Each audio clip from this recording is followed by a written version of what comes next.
Morning,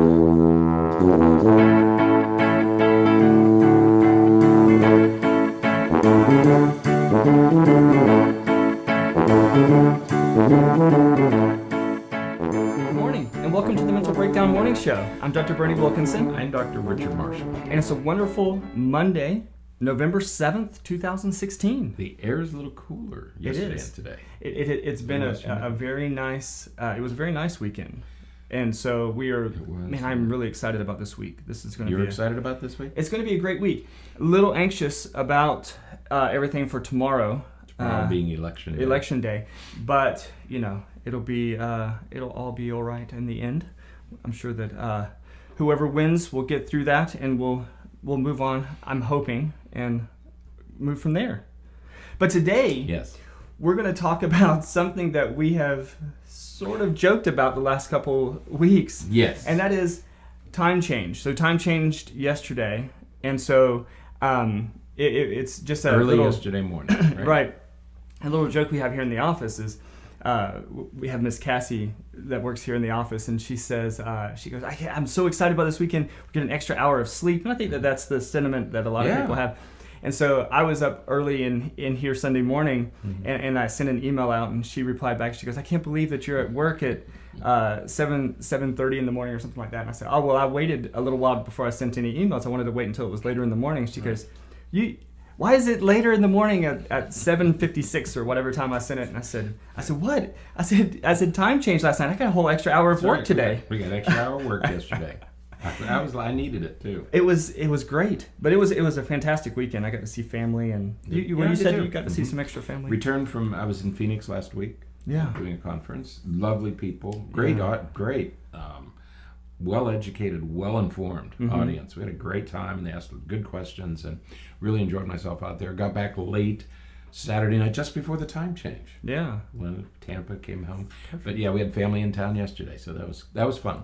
Well, great. Well, and so we're going to talk a little bit about time change today, because even though it's been the focus of some of our joking and everything for the last couple of weeks, right? There's some interesting things to say about time change, especially the time change we had this weekend, where we had to fall back an hour. Spring ahead, fall back. That's right. So we had this article from the Washington Post, which from just this past weekend. It was published on the 5th, I think. There's all kinds. If you want to entertain yourself, go into any of the websites and look up daylight saving time, not savings.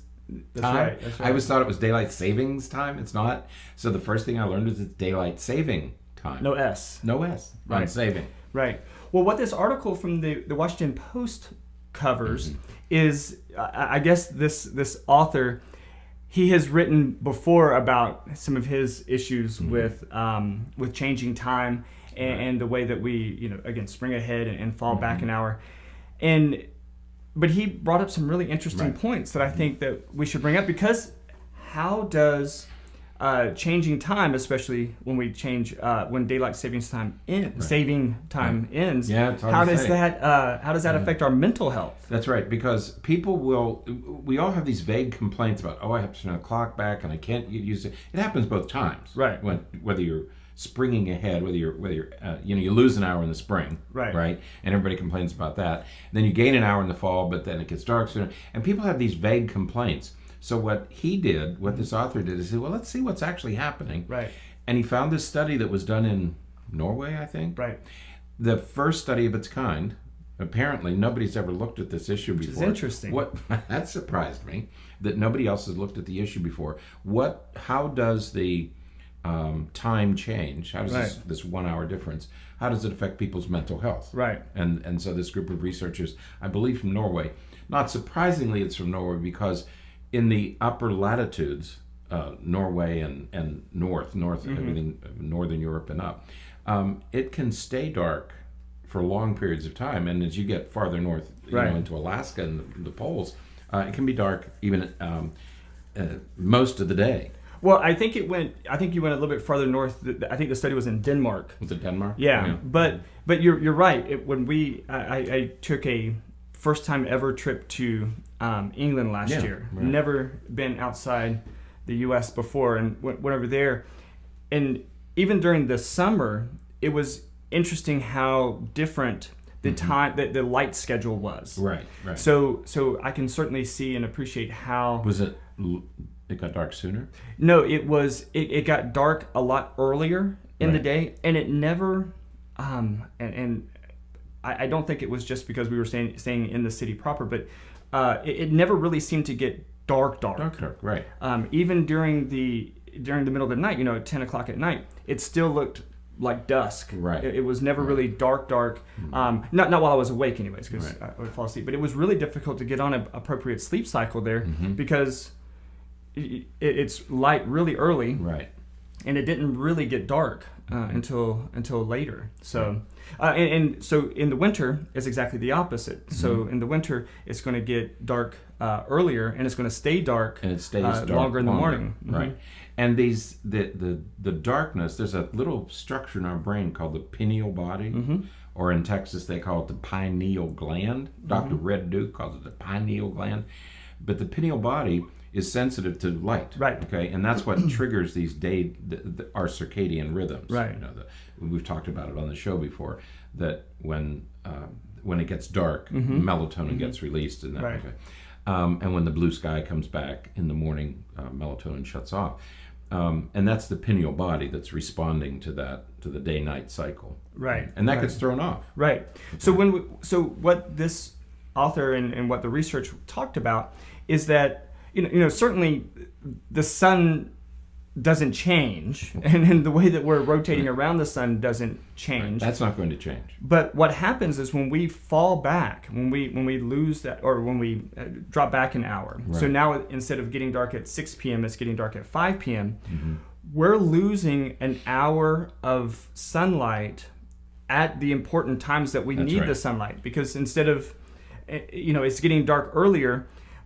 The sun is coming up earlier in the morning, but most of us are still asleep. Right. Most people are still in the house and stuff at that time. And you make a good point. The planets and the stars aren't going to change. Right. But it changes gradually. And if you leave nature alone, this whole time change, the day-night cycle, changes gradually enough for your brain to adjust. But when we jump back an hour, when we jump back, right. we're exerting an artificial pressure, because now we're asking the brain to adjust, not gradually, but suddenly, to this 1 hour difference. Right. That's a huge thing for the brain to do. Right. And we've talked before about the importance of getting out in the sunlight, and Right. not just vitamin D, but the sun rejuvenates, and it gives energy, and it helps you be alert and awake and all that kind of stuff. So when it's getting dark earlier, it makes it more difficult, and we start to experience these things. And certainly up in the north, there's a phenomenon known as seasonal affective disorder that comes about during the winter because it's light so many fewer hours a day. We have this experience of depressive symptoms that come about again, and the correlation is very clear between the onset of these depressive symptoms and the decrease in exposure to the sun. Right. So what we worry about, and what these researchers seem to be talking a little bit about, is that when we move the clock back an hour, and so now it's getting dark earlier in the day, sure, it's getting a little bit more light earlier in the morning, but again, most of us are still asleep. Most of us are not up and out of the house at that time, so we're not really getting the benefits of the sun being up a little bit earlier. We're just not having as much exposure to the sun. Right. If runners know this because they're out early in the morning, and in the summertime it's dark, and in the wintertime it's light. I walked out of the house this morning sometime before 6 o'clock, and the sun was coming up. Right. But I'm thinking, but everybody else is asleep. The whole neighborhood's asleep except a few of us going to work. And yet we will all be awake when it gets dark. Right. And that's what you're talking about. Yeah. But I think it's this jump, this 1 hour difference, rather than your brain adjusting gradually. Right. You're forcing it to adjust quickly. And what it does is it leads to depressive symptoms. Right. So not in everybody, but for people who are prone to depression, it can trigger depression. So if you are prone to depression, be aware that this is happening. Right. And it's not just that there's something wrong with you. It's this 1 hour difference is Right. being imposed on you, and your brain's reacting to it. So one way that hopefully maybe it can help a little bit is, especially if you didn't do this before, but Right. during your 1 hour lunch break, in the middle of the day, maybe try to get outside and get a little bit of sunlight exposure that you would typically be able to get after the work hours.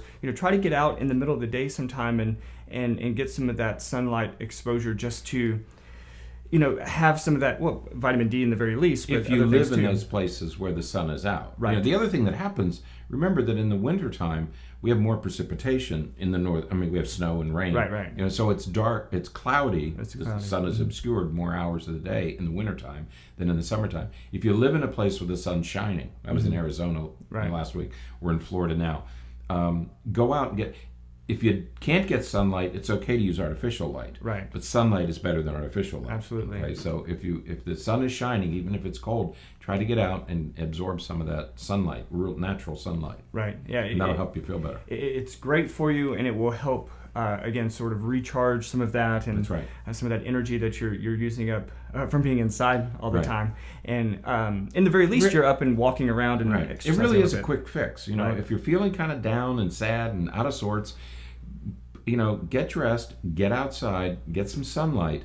That's a real easy fix. And it's for best to these do it in symptoms. that order. Get Right. dressed first, then go outside. You don't want to mix those two things up, because that could lead to other problems. So. That's a talk for another day, I think.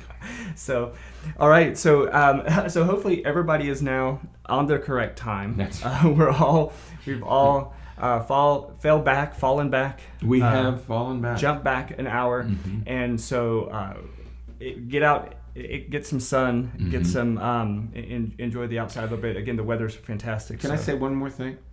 Okay.